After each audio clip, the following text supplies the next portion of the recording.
लूका 4 उसका पहला वचन। ये सब लोगों ने खोला तो हालेलुया बोलेंगे। लूका 4 उसका पहला वचन। यीशु पवित्र आत्मा से भरे हुए यरदन नदी से लौटे। वह 40 दिन तक आत्मा की प्रेरणा से निर्जन प्रदेश में फिरते रहे और वहां शैतान उसकी परीक्षा करता रहा। और उन दिनों में हमारे यीशु मसीह ने कुछ न खाया। और जब वे दिन पूरे हो गए तब यीशु को भूख लगी। बाइबल बंद करेंगे, इधर देखेंगे।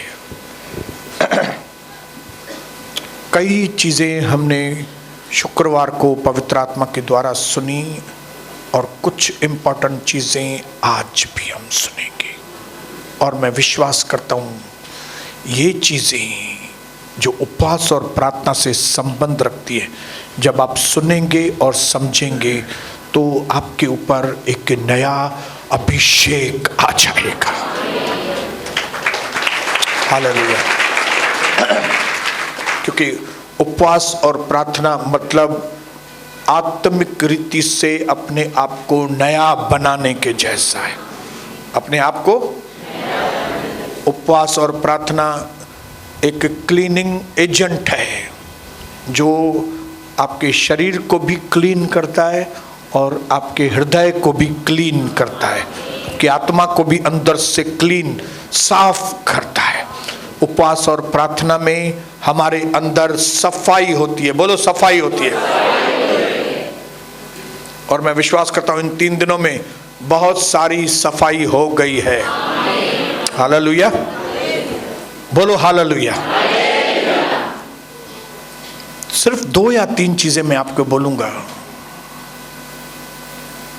आपके दुश्मन के बारे में, शैतान के बारे में, ताकि आपको ये चीज की जानकारी हो कि आपको नुकसान कहां से हो रहा है, आपके घर में तकलीफ कहां से आ रही है और उस तकलीफ का जड़ कहां पे है और उस तकलीफ में से निकलेंगे कैसे।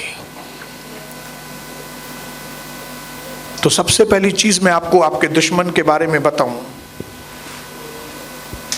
कि हमारा जो दुश्मन है, उस दिन थोड़े में बताया था कि उसकी हिम्मत बहुत बड़ी है। उसकी हिम्मत इतनी है कि वो परमेश्वर के सामने भी खड़ा हो जाता है। हालेलुया। प्रकाशित वाक्य में लिखा है कि उसको नीचे गिराया गया और उसका स्वर्ग में कोई भी स्थान न रहा। उसका मतलब है कि उसका जो ऑफिस था, अब उसका ऑफिस ऊपर नहीं है, लेकिन वो स्वर्ग में आ जा सकता है आज भी, हमारे ऊपर दोष लगाने के लिए, हमारे अंदर डिस्टर्ब करने के लिए। हालेलुया। वो स्वर्ग में आ जा सकता है, उसकी हिम्मत है बहुत बड़ी, उसको डर नहीं है। हालेलुया। आपको लगता होगा कि आपने बपतिस्मा लिया है, आप कलीसिया से आते हो, आप प्रभु की उपस्थिति आपके अंदर है तो आपसे डरता है। तो मैं आपको बताऊं, नहीं डरता है। अभी हमने पढ़ा कि यीशु मसीह आत्मा से भरपूर थे। तो क्या आत्मा से भरपूर थे तो शैतान भाग गया क्या उसके पास से? नहीं भागा। उल्टा वो उसके उपवास और प्रार्थना से यीशु मसीह की ओर अट्रैक्ट हुआ। उल्टा क्या हुआ? उसका ध्यान गया, अरे ये प्रभु का दर्शन के लोगों ने उपवास प्रार्थना किया है, चलो अभी इनके पास। वो यीशु मसीह के पास आया और उसकी परीक्षाएं करने लगा। मैं विश्वास करता हूं कि ये वाक्य इसके लिए दिया गया है ताकि हर एक उपवास और प्रार्थना करने वाला व्यक्ति ये जान ले कि ये शैतान जो हमारे उपवास और प्रार्थना से हमारी ओर अट्रैक्ट होता है, उसको हम भगाएं कैसे। तो आप ये मत समझो अभी हम 3 दिन उपवास प्रार्थना किया है, अभी हम भरे हुए हैं, अभी मतलब शैतान हमारे पास से दूर हो जाएगा। वो यीशु मसीह से ही दूर नहीं हुआ, जबकि प्रभु ने उसको बताया ऐसा लिखा है, ऐसा लिखा है, लेकिन उसके बाद भी वो नहीं गया। लेकिन जब ऐसा लिखा है, ऐसा लिखा है बोलने के बाद बोला मुझसे दूर हो जा, तो लिखा है शैतान कुछ समय के लिए उसके पास से दूर चला गया। इसका मतलब है जो ये प्रोसेस है ना मेरी बहन मेरे भाई, ये प्रोसेस हमको रोज जारी रखना है। कौन सा? जा यीशु मसीह, जा यीशु मसीह के नाम से। ये एक दिन का प्रोसेस नहीं है, हालेलुया, ये रोज का प्रोसेस है, हालेलुया। शैतान ये देखने के लिए आता है कि ये भाई सुजीत के अंदर वचन की कितनी इंफॉर्मेशन है, आप कितना जानते हो। यीशु मसीह तो खुद वचन था, फिर भी उसकी परीक्षा करने के लिए आया और प्रभु ने उसको बताया ऐसा लिखा है, ऐसा लिखा है, ऐसा लिखा है, हालेलुया। तो शैतान ये देखने के लिए आएगा कि आपने ये 3 दिन उपवास और प्रार्थना में कौन सी इंफॉर्मेशन पाई है। और खाली इंफॉर्मेशन नहीं पाई है, उस इंफॉर्मेशन का असर तो नहीं हो गया इसके ऊपर। उसको डर लगता है, कौन सी चीज का? अगर इसको ये समझ में आ गया कि मुझे ऑर्डर देना है, अगर उसने मुझे ऑर्डर दे दिया तो मुझे भागना पड़ेगा। तो वो ये देखने के लिए आता है कि ये मोनिका जो है अभी यहां से सीख के आई, ऑर्डर देती है कि नहीं। अगर नहीं देती है तो ये मेरी मुर्गी है अभी भी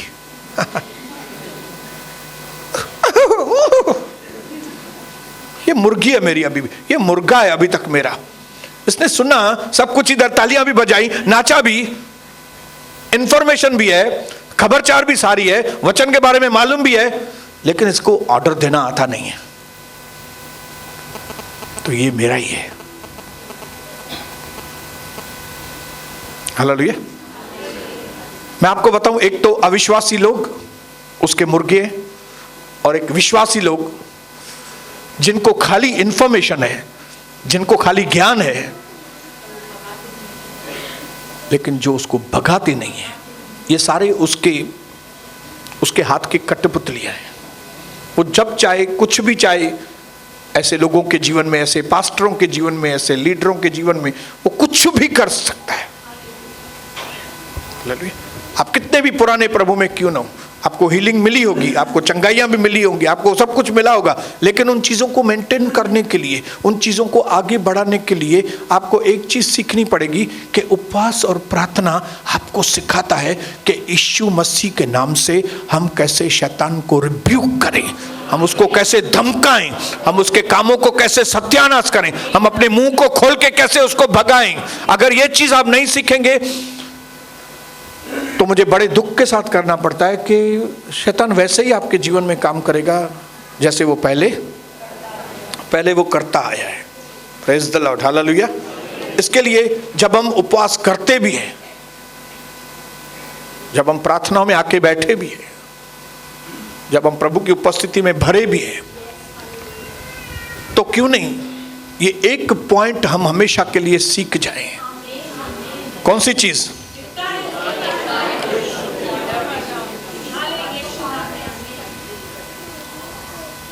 मुझे मुंह न तो खुले, मैं बहुत कोशिश करता हूं कि मेरा मुंह खुले। अभी कोशिश नहीं करनी है, मुंह खोलना है। आप छोटे बच्चे थोड़ी हैं, छोटे बच्चे को जब खाना खिलाते हैं तो उसको बोलते हैं मुंह खोल, मुंह खोल, शाहान मुंह खोल जल्दी, ये खा ले। ये छोटे बच्चों से ऐसा करना पड़ता है। आप छोटे बच्चे नहीं हैं। यहाँ पे कई लोगों को 8 साल, 10 साल, 12 साल, 15 साल, 20 साल हुए हैं। आपको आज ये बात सीखनी पड़ेगी, वो भी आपके खुद की भलाई के लिए, आपके परिवार की भलाई के लिए, कि न सिर्फ मुझे वचन का ज्ञान होना चाहिए, लेकिन उस वचन के ज्ञान को कैसे प्रैक्टिस में लेके आऊं। बोलो हालेलुया। आज उपवास और प्रार्थना के बाद जैसे आप बाहर निकलो तो शैतान को आपसे डर लगना ही चाहिए। हालेलुया। उसको मालूम होना चाहिए कि ये जो बेटी है ये बाबा भर गई, अभी ये तैयारी है। और सिर्फ आज का दिन नहीं, रोज तैयार। थोड़ा भी शैतान के काम को देखो, धिक्कारो उसको, और देखो और बाद में धिक्कारो उसको तो जाने दो, पहले ही रोज धिक्कारो उसको, पहले ही धिक्कारो।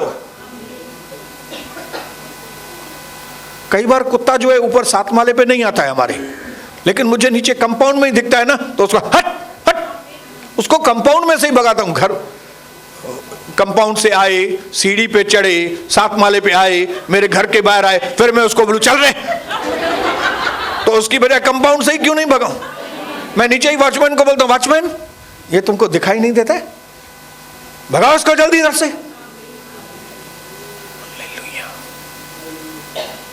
काश के जो चीजें हमें फिजिकल वर्ल्ड में, जो दुनिया की बातों में हम जितने चतुर हैं, क्यों नहीं हम आत्मिक चीजों में चतुर बन जाएं। हालेलुया। जिस दिन आप होशियार बन गए ना आत्मिक दुनिया के अंदर, आप जयवंतों से ज्यादा बढ़कर। बोलिए हालेलुया। हमने सीखा कि आधी रात की प्रार्थना मतलब जाके घर में शुरू हो जाने का। आधी रात को दिन शुरू होने से पहले ही उसके कामों को बांध कर सत्यानाश करके डाल दो, ताकि वो दिन जो है सुबह हो और आपके ऊपर रोशनी के ऊपर रोशनी, रोशनी के ऊपर रोशनी। जय मसीह की। कई बार मुझे ये चीज खलती थी, समझ में नहीं आती थी कि शैतान को किसी बात का डर नहीं है, लेकिन जिस दिन मुझे मालूम पड़ा कि उसको एक ही चीज का डर है, वो है, बोलो हमारे मुंह से। मैंने इंग्लिश में लिखा है, because God's presence can not harm devil unless you speak or you order him.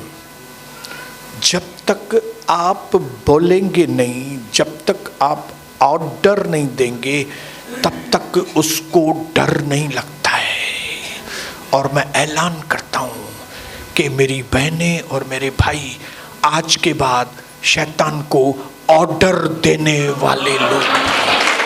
Order order order. अपने पड़ोसी को बताओ, ऑर्डर ऑर्डर ऑर्डर।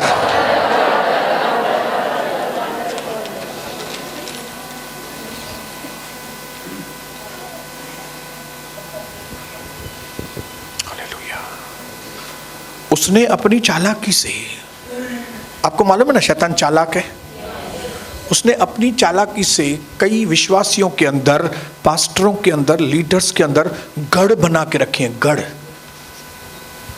कहां पे? अंदर गढ़ बना के रखे हैं।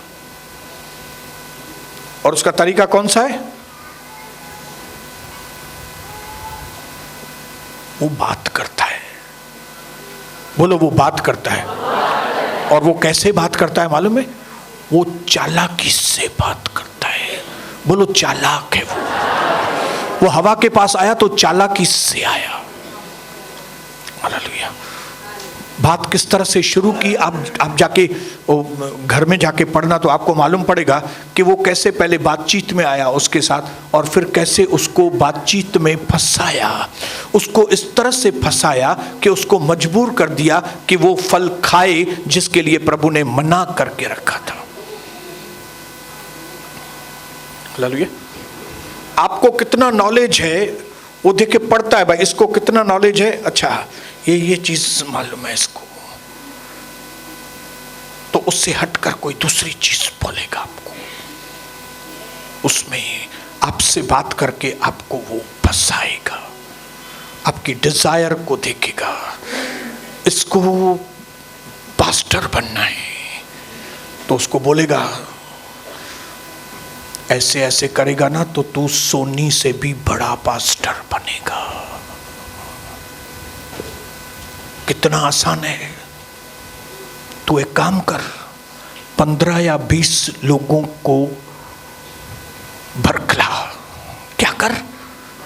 20-25 लोगों के कान भर कि ये पास्टर ऐसा कर रहा है, उसको ऐसा करना चाहिए क्या, उसको ऐसा करना चाहिए क्या, ऐसा। फिर क्या होगा मालूम है? 25 लोग तुम्हारे पास आ जाएंगे और फिर तुम पास्टर बन गया उनका। कितना आसान है। नहीं तो ये तो तुमको गाना गाने के लिए भी मौका नहीं देगा। तुमको देता है क्या तेरे को मौका गाने के लिए? बताओ। हाथ पैर जोड़ने पड़ते हैं कि मेरे को गाना गाने दो। हालेलुया। वो बातें बनाने में चालाक है। हालेलुया। कभी ये भाई के लिए, कभी वो बहन के लिए, कभी ये भाई के लिए, कभी वो बहन के लिए। आपको इस तरह से चालाकी से बात करेगा कि आप गलत एक्शन करने में मजबूर हो जाएंगे। आप देखिए लोग किसको किसको पूजा करते हैं। जरूर शैतान उनसे कुछ बात करता है ना, वो कुछ बोलता है ना उसके कानों में, तभी तो लोग अपना इतना धन दौलत निकाल के किधर किधर जगह पे देते हैं। उनको जमीन निकाल के दे, उनको उधर आश्रम बनाओ, ये मैं इतने करोड़ देता हूं, ये मैं इतना सोना देता हूं, ये मंदिर में मैं इतना ये देता हूं, ये करता हूं, वो करता हूं। ये कौन लोग हैं? उनके कान में बात करता है, तू ऐसा करेगा ना तो ऐसा होगा, तू ऐसा करेगा तो ऐसा होगा। लोग अपने बच्चों को बलि करते हैं। जरूर शैतान उनसे कुछ बात करता होगा ना, तू ऐसा अपने बच्चे को बलि करेगा तो तेरा कल्याण हो जाएगा। हालेलुया। मेरी बात को समझ रहे? ये सारी दुनिया शैतान के चुंगल में कैसे चली गई है? उसके बात करने से। चालाक है वो। ये उपवास और प्रार्थना क्या करती है मालूम है? आपको और मुझे होशियार करती है। उपवास और प्रार्थना में क्या होता है? हमारी आत्मा एक्टिव हो जाती है। उपवास और प्रार्थना क्या करता है? हमारे अंदर रोशनी आ जाती है। हमको ये जो भूल भुलैया वाली बातें हैं ना, हमको ये जो चालाकी की बातें हैं ना, ये समझ में आ जाती है। हालेलुया। उसने इन बातों से सैमसन को उल्लू बनाया, उसने इन बातों से दाऊद को उल्लू बनाया, उसने इन बातों से कई प्रभु के दासों को उल्लू बनाया। और सारी चीजें बाइबल के अंदर लिखी हुई हैं ताकि आप और हम उल्लू न बने, आप और हम बेवकूफ न बने। हम ऐसे ही कोई भी काम न करें कि ऐसा मेरे मन में आया, मुझे मन तो थे ना माइए क्या, तो जो मन न तो थे तो खे कहें जय हुआ। तेरे से कोई बात करता है और तेरे को मालूम नहीं पड़ता है कि ये प्रभु बात कर रहा है, कि पवित्र आत्मा बात कर रहा है, कि शैतान बात कर रहा है। हालेलुया। बोलो हालेलुया। बोलो जैसे वो चालाक है और चालाकी से आपके घर में अशांति करवा देता है। फिर बाद में हमको समझ में आता है, अरे यार मां जेकॾहिं हिन सां घणो न ॻाल्हायां हा, पंहिंजे पीउ सां घणो न ॻाल्हायां तो मार ही न खावां। कई बार बाप बोलता है, अरे मैंने खाली फोकट अपने बेटे को चिड़चिड़ा कर दिया, अगर मैं अपनी जबान बंद रखता था तो मेरा बेटा इतना चिड़चिड़ा नहीं बनता था। आपको मालूम है कई बार हम बाद में पश्चाताप करके, क्यों? क्योंकि उसकी बातों में आ जाते हैं। नंढड़ो थी करे एडो तो ॻाल्हाए, हणेस चपाटे का। हम ये नहीं सोचते कि ये बात कहने वाला जो है वो शैतान है, क्योंकि वो चालाक है। बोलो वो चालाक है। ये धीरे धीरे क्या नौकरी में से तुम अमीर बनेगा। एक दो झटके लगाओ, फटाफट अमीर बन जाओगे। और हम उसके चक्कर में आ जाते हैं। हालेलुया। बोलिए हालेलुया। ये उपवास और प्रार्थना हमारी आत्मा को एक्टिव करता है। हालेलुया। और क्या होता है? हमको अंधकार की बातें और रोशनी की बातें समझ में आती है। हमको समझ में आता है अगर मैं यहाँ पे बोलूंगा तो बात गड़बड़ हो जाएगी, इसके लिए यहाँ पे मैं चुप रहूंगा। प्रभु बोलता है इस जगह पे चुप रहना, तो हम चुप रहते हैं। प्रभु कहता है इस जगह पे बोलना, तो हम बोलते हैं। तब क्या होता है? हमारे काम पूरे होते हैं। अभी शैतान ने सुन लिया है कि ये आने वाले जो 32 दिन के अंदर है, 32 दिन के अंदर प्रभु इनके जीवन में बड़ा काम करने वाला है। इसके लिए सबसे पहली चीज जो वो आपको आके बोलेगा वो है, अरे तुम बेहन जे चक्कर में अचवे, अरे तुम लोग भी क्या इसके चक्कर में आ गए? कितने दिनों से घड़ी घड़ी बोलता है उपवास प्रार्थना हो, ऐसा अभिषेक के बाद ऐसा क्या हुआ है तेरे जीवन में? बताओ क्या हुआ है, बोलो। क्योंकि अगर आपने वो चीज दिमाग में बिठा ली, हाँ क्या हुआ है, तो गए आप। क्योंकि प्रभु जो भी काम करता है विश्वास के द्वारा करता है। और सबसे पहली चीज जो शैतान आके कानों में डालेगा वो बोलेगा,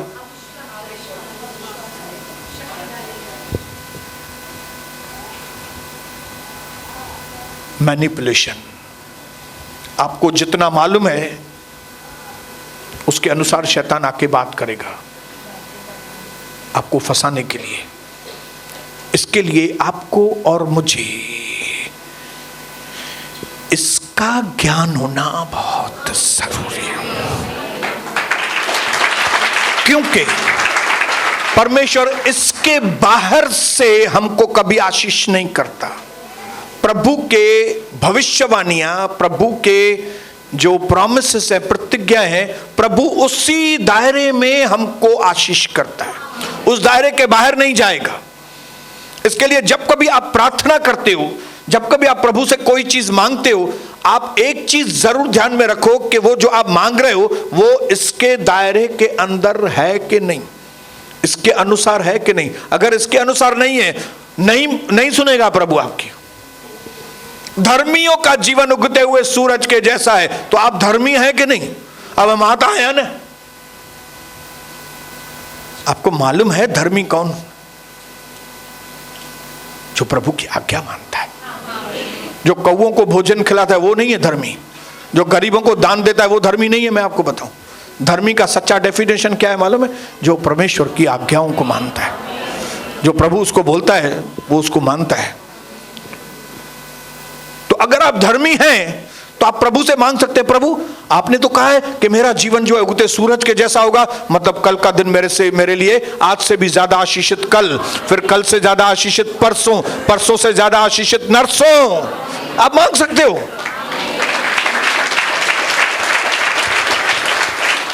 इसके दायरे के अंदर, स्क्रिप्चर्स के अंदर, स्क्रिप्चरलेस प्रेयर्स आर यूजलेस प्रेयर्स। बिना वचन वाली प्रार्थनाएं बेकार की प्रार्थनाएं।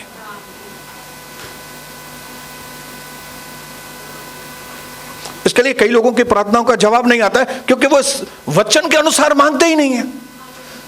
और वचन के अनुसार क्यों नहीं मांगते? क्योंकि वचन पढ़ते ही नहीं है। और वचन क्यों नहीं पढ़ते? क्योंकि वो बोलते हमारे पास टाइम ही नहीं है।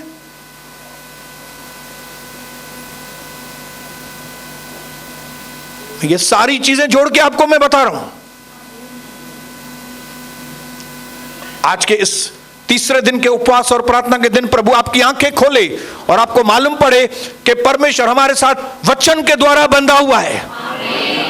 हालेलुया। इसके लिए यीशु मसीह भी जब धरती पर आया तो उसने अपने आप को वचन की अधीनता में दिया। उसने कोई भी काम वचन के बाहर नहीं किया। वो 33.5 साल वचन की अधीनता में रहा।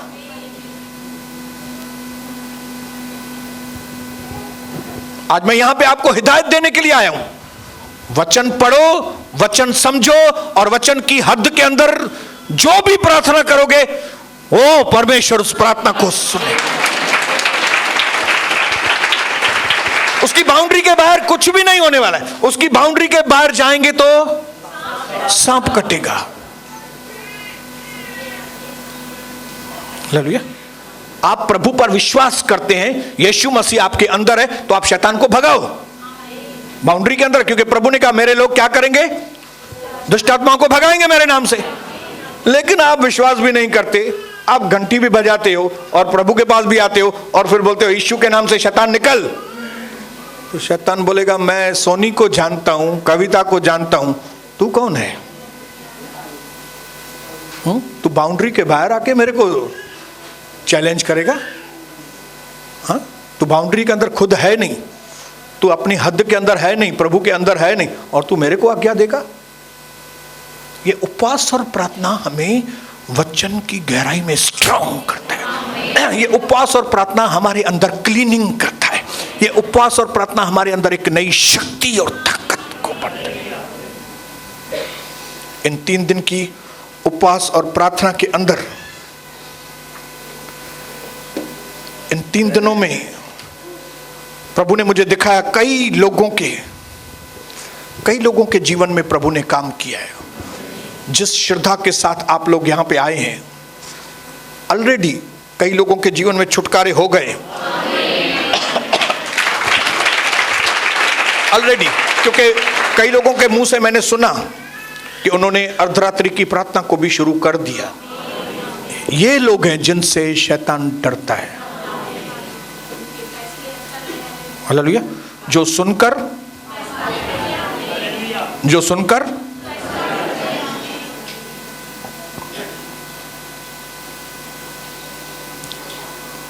जब आधी रात को प्रार्थना करेंगे, कुछ दिखाई नहीं देगा,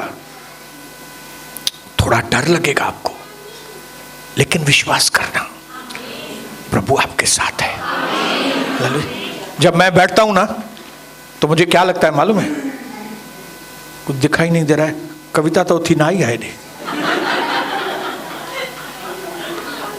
तो अगर कविता उठ के भी आई है तो सोनी, तेरे को क्या करना है? तू प्रार्थना करना। हालेलुया। ये तो ऐसा तो नहीं हुआ है, ऐसा तब क्या करना है मालूम है? ओ रब्बा खरा बसी खरा बाबा बाबा शारा बखला बसी खरा बाबा। ये डर की, डिस्टर्बेंस की आत्मा दूर हो जाए यीशु मसीह। मैं प्रभु से बात करने के लिए बैठा हूं, मेरे को डिस्टर्ब मत करना, मैं तेरे कामों को जलाता हूं यीशु मसीह। देखिए, इस तरह की प्रार्थनाएं अगर नहीं सीखेंगे तो आपका भला होने वाला नहीं है। हालेलुया। आपका भला, वो सीधी सादी प्रार्थनाएं करने वाले लोग मार खाएंगे, लेकिन सही प्रार्थना करने वाले लोग मारेंगे दूसरे।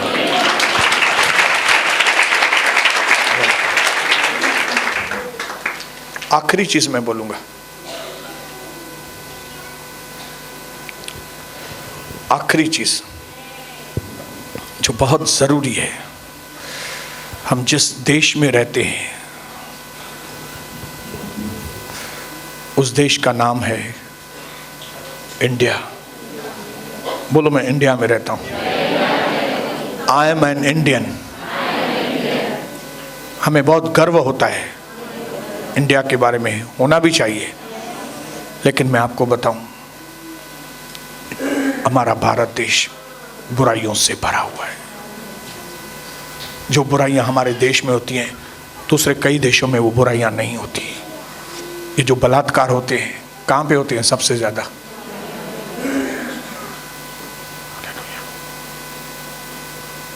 ये लोचे, ये बड़े बड़े भ्रष्टाचार, हत्याएं, अन्याय कहां पे होता है? इस देश में रहने के लिए हमारे अंदर ताकत होनी बहुत जरूरी है। एक बार एक प्रभु का दास 1994 में इस देश में फ्लाइट से नीचे उतरा था। उसका नाम था मॉरिस सेरेलो। अभी वो प्रभु के पास है। और मॉरिस सेरेलो और उसके साथ एक उसका और पास्टर साथ में था, उसका नाम था टुंडे बुखारे। बसो भले टुंडे, लेकिन ये टुंडे बुखारे और मॉरिस सेरेलो ने जैसे ही उतरे तो उन्होंने बोला, भारत देश के लोगों को शाबाश है कि ऐसे माहौल में वो जिंदा है। उनको आत्मा में समझ में आ गया कि भारत देश में कितनी दुष्ट आत्माएं हैं। आज हम लोग उस देश में रहते हैं। आप समझ जाओ कि हमारे अंदर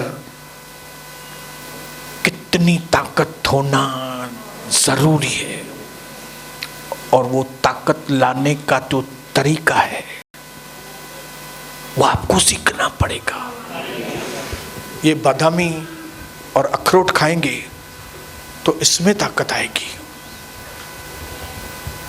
लेकिन जब बादामी अखरोट और रोटी नहीं खाएंगे, वचन खाएंगे, तो अंदर ताकत आएगी।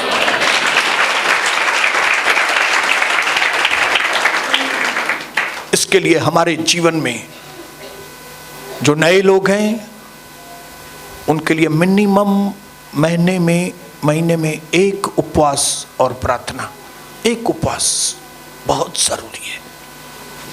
और जो हम पुराने लोग हैं जिनके पास प्रभु की आशीषें भी आ गई हैं, हमें अपने आशीषों की रक्षा के लिए, हमें दूसरी चीज़ों को हैंडल करने के लिए, पहले शैतान उतना पीछे नहीं था हमारे, अभी पीछे पड़ा हुआ है, तो उसको मुंह देने के लिए, उसको भगाने के लिए हमारे जीवन में हफ्ते में एक दिन उपवास और प्रार्थना होना बहुत जरूरी, बोलो बहुत जरूरी है।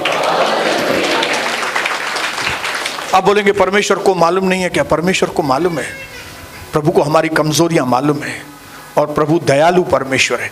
वो दया करना चाहता है, लेकिन उसकी दया सबके ऊपर आती नहीं है। फिर से मैं रिपीट करता हूं, प्रभु दयालु है, लेकिन उसकी दया सब पर आती है क्या? दया, हालेलुया।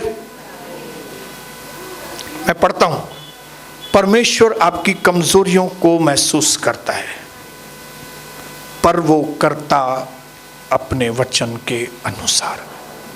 वो अपने वचन से बंधेला है। कोई उससे दया मांगेगा भी नहीं, फिर भी वो प्रभु बोलेगा मैं इसके ऊपर दया, ऐसा नहीं करता है प्रभु। प्रभु अपने सिद्धांतों का परमेश्वर है। बाइबल में लिखा है, जो उसको ढूंढेंगे वो उसको पाएंगे। तो पाने वाले लोग कौन है? जो ढूंढते हैं। अगर आप उन ढूंढने वालों में से नहीं हैं, तो आप पाने वाले लोगों में से भी नहीं हैं। तो जब हम उपवास और प्रार्थना करते हैं तो हम ढूंढते हैं उसको, प्रभु मुझे बताइए, ये चीज मालूम नहीं, प्रभु मुझे दिखाइए, प्रभु मैं इस प्रॉब्लम में से कैसे निकलूं, प्रभु मैं इस बात में से कैसे जय पाऊं। जो ढूंढेंगे, तो दयालु है, उसको तरस आ रहा है, आपके ऊपर बहुत दया आ रही है, लेकिन फिर भी आपके ऊपर दया नहीं कर रहा है। क्यों? क्योंकि मैंने अभी आपके लिए पढ़ा, परमेश्वर आपकी कमजोरियों को महसूस भी करता है, पर वो करता अपने वचन के अनुसार है। क्योंकि उसको आप पर दया आती है, लेकिन इसका मतलब यह नहीं कि आपके कामों को वो सॉल्व कर देगा। आपके ऊपर दया, इसके लिए न बेचारी की रुकावट है, दूर करे शरीर। जैसे हम लोग कई बार इमैच्योरिटी में प्रार्थना, प्रभु सदैव उल्लासनगर की आशीष कर। अरे जेके घुरंदा उन्हनि खे आशीष मिलंदी कि नहीं? सभिनी खे आशीष कर। प्रभु मुझे चाचीअ जे मामीअ जी धीअ बीमार आहे, उनखे चङो करे छॾ न। करे सघे थो, पर कंदो न वचन जे अनुसार। हालेलुया। प्रभु को बोलो, वो बीमार है प्रभु, उसको ऐसे पकड़ना, आपका दर्शन देना उसको, कि वो आपका दर्शन पाके बच जाए। इस तरह प्रार्थना कर दो, वो करेगा। इन्हें मथा दया कर, इन्हें मथा दया कर, इन्हें मथा। क्या उसकी दया इतनी सस्ती है क्या? अरे बहुमूल्य है उसकी दया। दया है उसके पास, तरस है, लेकिन वो अपने वचन की बाउंड्री में कम। उसने जैसा कहा है वो वैसा करेगा, जैसा आप उसको बोलेंगे वैसा वो नहीं करेगा। उत्पत्ति 21 अध्याय में प्रभु सारा के पास आया, उसने सारा को क्या बोला जरा देखेंगे। और 21 अध्याय 1 वचन में, प्रभु ने जैसे कहा था वैसा ही सारा की शुद्धि लेके उसके साथ अपने वचन के अनुसार किया। कैसे किया? सारा ने जो बोला था वो किया? सारा जैसा बोलती थी वैसा? नहीं नहीं नहीं, सारा को तो मालूम था मेरे को बचा ही नहीं होगा, लेकिन प्रभु ने उसको वायदा किया था। प्रभु ने बोला है, तो जो प्रभु ने बोला है उसके अनुसार जब आप करेंगे तो वो करेगा। जो चीज प्रभु ने नहीं बोली है वो चीज आपको नहीं देगा। वो जैसा तरीका उसने बोला है, जब वो तरीके से आएंगे तो वो करेगा आपके लिए। मैं आज आपको इनकरेज करना चाहता हूं, फिर से मैं पढ़ता हूं। प्रभु ने जैसे कहा था, ऐसा लगा जैसे सारा ने कहा था, प्रभु ने जैसा कहा था वैसा ही सारा की शुद्धि लेके उसके साथ अपने वचन के अनुसार किया। तो आपको तो सबसे पहले वचन मालूम होना चाहिए भाइयों बहनों। वचन हमारी नींव है, वचन हमारी छटरी। आपको वचन ही नहीं मालूम, आपको कलीसिया में आने के लिए टाइम नहीं, आपको बाइबल पढ़ने के लिए टाइम नहीं, तो प्रभु ने क्या बोला आपको मालूम ही नहीं। प्रभु दया कर, तो पगला बाबू आयो ता चर्या मानू। हालेलुया। प्रभु आपको बुद्धिमानी दे। आज उपवास और प्रार्थना में परमेश्वर आपको बुद्धिमानी दे। आपको मालूम होना चाहिए मैं भारत देश में रहता हूं, और भारत देश में रहने के लिए, भारत देश में जय का जीवन में जीने के लिए आपको बहुत सारे गट्स की जरूरत है, आपको बड़ी ताकत की जरूरत है। यहां के शैतान बहुत ही पावरफुल हैं, आपको पावरफुल बनना पड़ेगा। और वो भी आप इंडिया में भी उल्लासनगर में रहते हैं, उल्लासनगर तोबा। क्यों लोग क्यों तोबा करते हैं? उनको मालूम नहीं है, उनको ऐसा मालूम है उल्लासनगर डुप्लीकेट है, बाबा उल्लासनगर डाडोई। स्पिरिचुअल भाषा में मैं आपको बताऊं, उल्लासनगर दुष्ट आत्माओं से भरा हुआ है, शैतानी अड्डे हैं। इधर रहने के लिए गट्स चाहिए, इसके लिए लोग कष्टों में हैं, इसके लिए लोग तकलीफों में, उनको मालूम नहीं है उनके ऊपर अटैक किधर से आता है। उनकी हालत खराब है, उल्लासनगर के लोगों की, भारत देश के लोगों की हालत खराब है। भारत देश जो मेरा अमीर देश है, लेकिन गरीबों से भरा हुआ है, गरीबी। हालेलुया। ये शैतान का सबसे गंदा हथियार है, गरीबी, जिसमें शैतान लोगों के टाइम को बर्बाद करता है।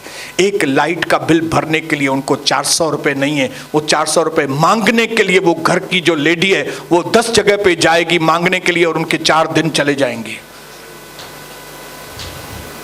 हालेलुया। एक पाव करके भाजी लेके आएगी, तरकारी लेके आएगी, टाइम बर्बाद करता है। ये गरीबी सबसे गंदा श्राप है और शैतान के हाथ में हथियार है। इसके लिए मैं परमेश्वर को कहता हूं, प्रभु आप अपने लोगों की आंखों को खोलो ताकि आपको मालूम पड़े मेरे भाइयों बहनों, ये गरीबी हमारे लिए नहीं है। गरीबी के श्राप में से आपको निकलना है, क्योंकि गरीबी आपके समय को बर्बाद करता है, जो समय आपका सबसे ज्यादा कीमती है। ये सारी चीजें तभी मालूम पड़ती है जब हम उपवास और प्रार्थनाएं करते हैं। प्रभु आपको ताकत दे कि जब आपको प्रभु धन दे, दौलत दे, तब उनके इया सांढे रखो।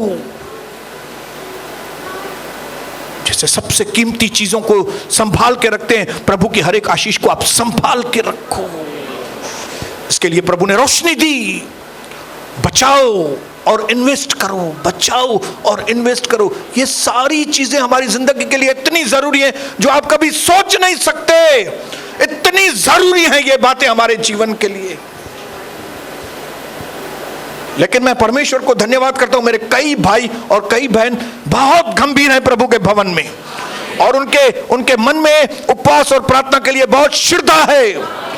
उनके लिए एक उपवास का दिन वो इतना इंपॉर्टेंस देते हैं मेरे भाई और मेरी बहनें। कई मैं आपको बताऊं, आप उसका बहुत प्रतिफल पाएंगे।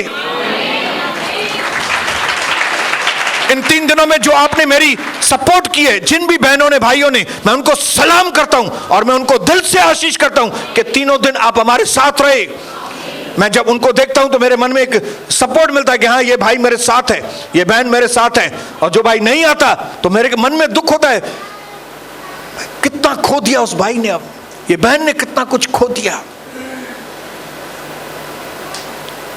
तो आज प्रभु आपको बुद्धिमानी दे, आशीष दे, ताकि एक फैसला ले ले, हफ्ते में एक दिन बिना बोले, आपको शुक्रवार नहीं होता है गुरुवार करो, आपको गुरुवार नहीं होता है मंगलवार करो, एक दिन उपवास और प्रार्थना। नहीं समझ में आ रहा है संडे को रखो। कोई बाइबल में ऐसा फिक्स नहीं किया गया कि जो शुक्रवार को ही करो या मंगलवार को ही करो या फलाने दिन, ऐसा कुछ भी नहीं। हम फ्री हैं लेकिन बंधे हुए हैं। या तो आप बोलो मैं बंधा हुआ हूं लेकिन मैं फ्री हूं। उपवास करना है, बंधा हुआ हूं, लेकिन कौन से दिन में फ्री हूं, मैं कौन से भी दिन पे करूं। हालेलुया। प्रार्थना करना है, बंधा हुआ हूं, प्रार्थना करना ही है, लेकिन नहीं वक्त देखो, ऐसा कुछ भी नहीं है। आपके समय के अनुसार करो। इन कैलकुलेशंस को समझो, इन फार्मूलाओं को समझो, ताकि बाइबल के हर एक फार्मूला के द्वारा आपके जीवन का दर्जा बढ़ता जाए। मैं ऐलान करता हूं यीशु मसीह के नाम से, परमेश्वर की बुद्धि, ज्ञान और समझ मेरे भाइयों के अंदर, परमेश्वर की बुद्धि, ज्ञान और समझ मेरी बहनों के अंदर, अंधकार के सारे जाल, सुस्ती के सारे जाल, मूर्खता के सारे जाल जलकर खाक हो यीशु मसीह के नाम से। हर एक शैतान की चालाकी की बातों को हम डिस्ट्रॉय करते हैं यीशु मसीह के नाम से। हर एक मेरे भाई के अंदर, बहन के अंदर, हर एक शैतान के चालाकी के शब्द, और जिसकी वजह से मेरे भाइयों ने, बहनों ने गलत एक्शन लिया है, उनके इन सारी बातों को हम स्टॉप करते हैं यीशु मसीह के नाम से, और ऐलान करते हैं कि प्रभु के वचन की रोशनी भाइयों के ऊपर चमके, बहनों के ऊपर चमके, और सबसे पहले मेरे ऊपर चमके, मेरी पत्नी के ऊपर चमके।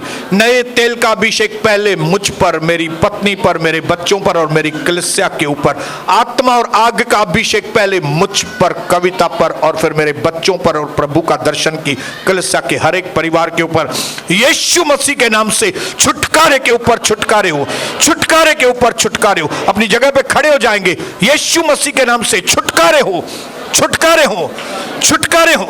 भाई मनोहर के घर में छुटकारे हो, छुटकारे हो यीशु मसीह के नाम से। बहन आशा के घर में छुटकारे हो यीशु मसीह के नाम से। यीशु मसीह के नाम से हमारे दादा के घर में, हमारे बुजुर्गों के घर में छुटकारे हो। हमारे भाई मूर्छ के घर में छुटकारे हो। मेरे भाई राम के जीवन में छुटकारे हो। मेरे भाई अशोक के जीवन में छुटकारे हो यीशु मसीह के नाम से। मेरी बेटी चेतना के घर में छुटकारे हो आग और पवित्र आत्मा से। छुटकारे हो मेरी मौसियों के घर में, मेरी मौसी शारदा के जीवन में, परिवार में छुटकारे हो यीशु मसीह के नाम से। मेरी हमारी मौसी ललिता के जीवन में छुटकारे हो यीशु मसीह के नाम से। आग और पवित्र आत्मा हर परिवार के ऊपर उतरे, हर परिवार के ऊपर। यीशु मसीह के लहू की जय का ऐलान करते हैं, यीशु मसीह के जय का ऐलान करते हैं। और हम ऐलान करते हैं कि इस दिन के बाद और इस साल के पूरे होने के पहले सीरीज ऑफ गुड न्यूज हमारे ऊपर आएगी, और इस बात को कोई भी रोक नहीं सकेगा। शैतान तू रोक नहीं सकेगा इस बात को, क्योंकि मेरे प्रभु ने बोला है, और मेरा जो प्रभु बोलता है वैसा होता है। और मैं ऐलान करता हूं प्रभु का दर्शन के हर एक भाई और बहन के ऊपर परमेश्वर का महान अभिषेक उतर आए, और नई नई बातें, नए नए दरवाजे खुले, और उनकी गवाही स्ट्रांग हो, गवाहियों में दम आए, गवाहियों में ताकत आए, और मेरे प्रभु की महिमा हो। जो मेरा प्रभु था, जो है और जो आने वाला है, जिसका नाम प्रभु यीशु मसीह है, उसकी महिमा हमारे जीवन के द्वारा युगाना युग हो यीशु मसीह के नाम से। सारे लोग मिलके बोलेंगे आमीन।